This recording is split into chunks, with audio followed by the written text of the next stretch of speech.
Today, an FDA approval in hairy cell leukemia, a new drug application in urothelial carcinoma, and updates from the 2018 International Liver Cancer Association Annual Conference. Welcome to Enclave News Network. I'm Gina Columbus.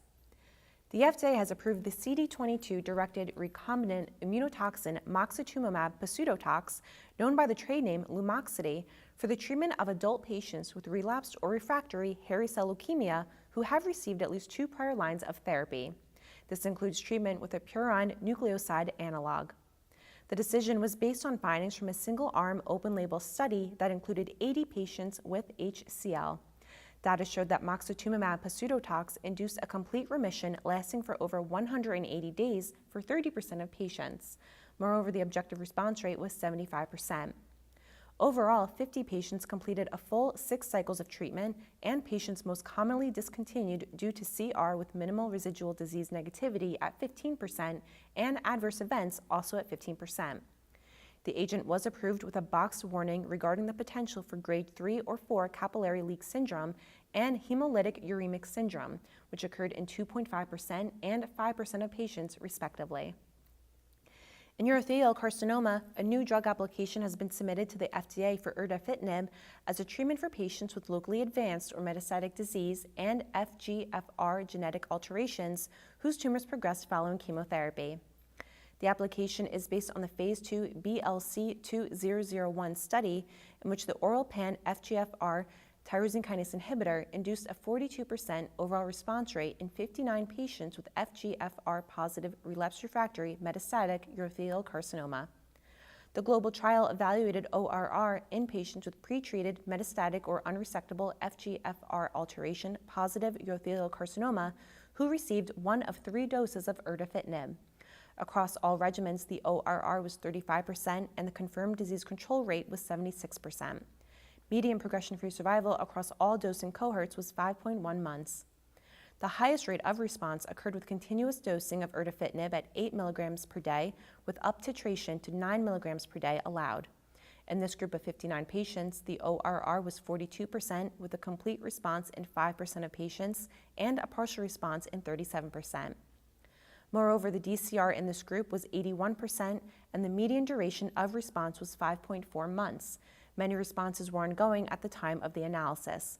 57% of patients who received 8 milligrams per day continuous dosing were still alive at 1 year. The 2018 International Liver Cancer Association Annual Conference took place in London last weekend, highlighting the most recent advancements and emerging strategies in hepatocellular carcinoma. For example, preliminary data of the Phase 1b GO30140 study showed that the combination of atezolizumab and bevacizumab demonstrated strong signals of efficacy with a tolerable safety profile as first-line therapy for patients with unresectable or metastatic HCC. Results showed that the objective response rate was 61% by investigator assessment and 65% by independent review among 23 evaluable patients treated with the combination. All investigator-assessed responses were partial, while there was 1 complete response by independent review.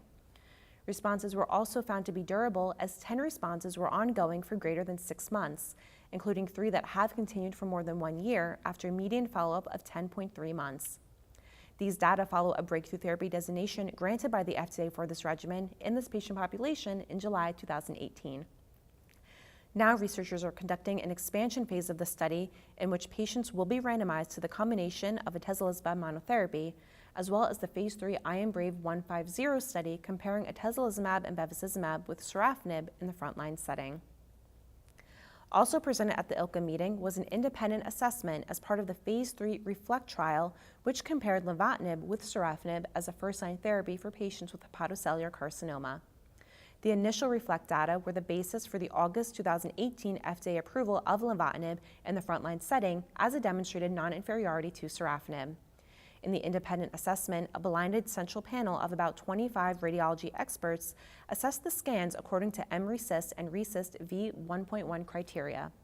These findings showed that progression-free survival and time to progression data produced similar Kaplan-Meier curves for conclusions that clinical investigators reached using mRECIST and that independent imaging review investigators developed using mRECIST and RECIST v1.1 criteria.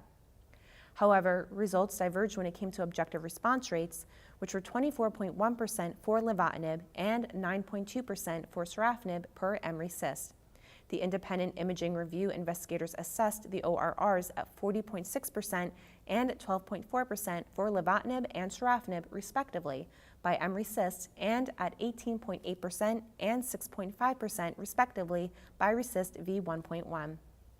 Moreover, the major differences in the assessments were in classifying partial responses.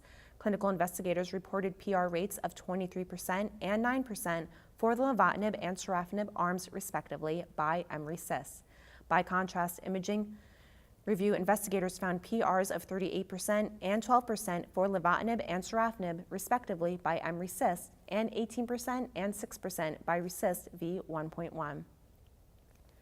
Finally, a 2-year updated analysis of the RESOURCE trial presented at the ILCA Conference demonstrated that regorafenib maintained a prolonged overall survival benefit as second-line therapy for patients with advanced hepatocellular carcinoma.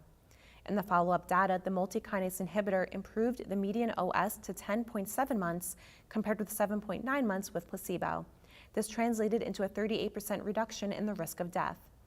Those results were highly similar to findings from the primary analysis, which led to the April 2017 FDA approval of regorafenib for patients with HCC who have been previously treated with sorafenib.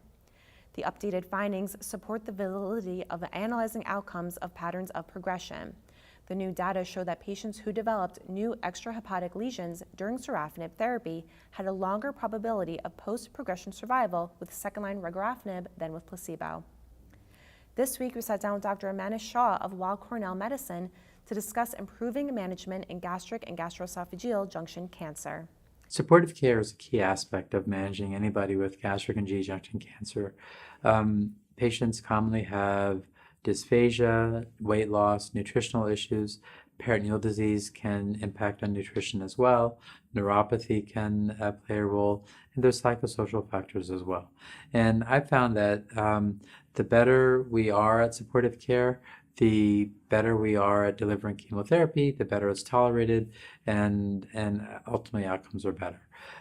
So I'm fortunate to practice in an area where we have access to lots of help.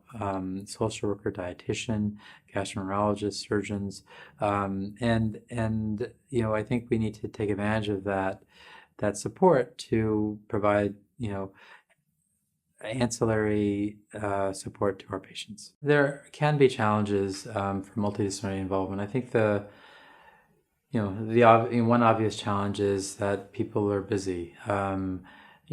The physicians, surgeons, medical oncologists, radiation oncologists. I think, I'm fortunate I practice in an area where we feel that, we gain a lot in terms of learning from each other and offering our patients the better care with a multidisciplinary approach.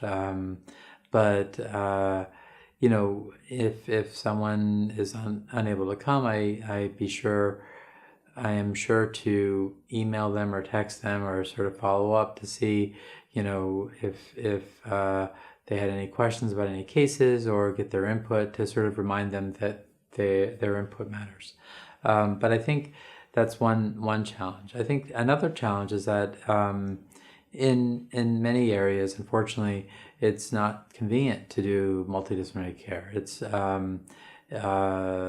people are coming from a distance. They don't all practice in the same area, so coordinating that time is a challenge. I'm hopeful that with our new technology, we can do more virtual multidisciplinary meetings. We're doing that more and more through my involvement in ASCO and other things like that. But I think that may be of some benefit because physicians can participate in a multidisciplinary program, at their office or something like that, so they can still participate at their guidance and learn from others. The TAG study was a phase 3 study in the third-line setting. It was a study of TAS-102 versus placebo or best supportive care. And it's actually surprising that we can do a best supportive care phase 3 study in the third line setting, but that it was done.